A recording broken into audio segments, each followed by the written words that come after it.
a long time, I wasn't sure I wanted to share my experience and how everything for me was going in Texas because it's not how I expected it to go. Some may know I left everything to come here and I moved with blind faith, which meant that I didn't necessarily know how everything was going to play out or what the next move was. I just dropped everything and left.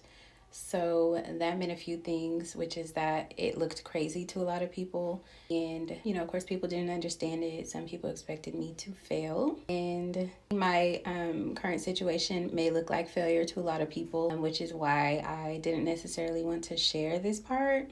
I started out staying with family. I went to Airbnbs. And then I finally got a studio apartment with my son. So it was pretty uncomfortable for quite a while. Now we have a luxury apartment. It's beautiful, love it here, and really felt like things are starting to look up for me, that things are starting to happen. And then I lost my car. So it means I no longer have that to fall back on for making money. And I know it sounds crazy, and it feels just as crazy as it sounds.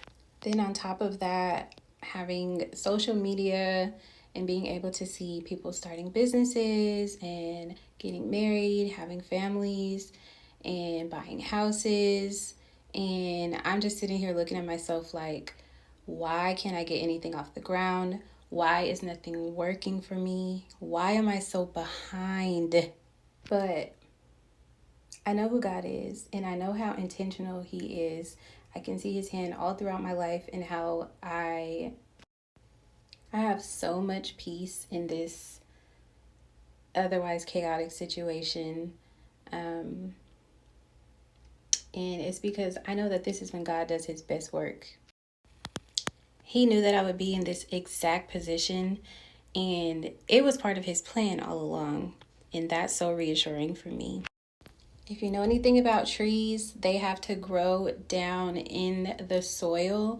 They have to grow their roots before they ever sprout above ground, before anyone is able to see any growth above ground, and before they start to bear fruit.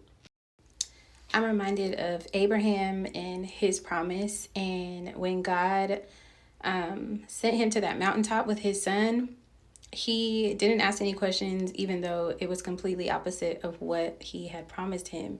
He took his son to the top of that mountain, and God showed up for him. He is not a man that he should lie. He did exactly what he said he would. And I said all that to say that I want to make sure I come on here and speak about how ugly it is right now, so only He can get the glory for it when it happens for me overnight. I'm still holding on to what He told me, and I know this is not just for me. So if He placed something deep down in your heart and things look a little crazy right now, or even opposite of what He told you, just hold on, because it's about to get so good for you. You're about to go from the last to the first.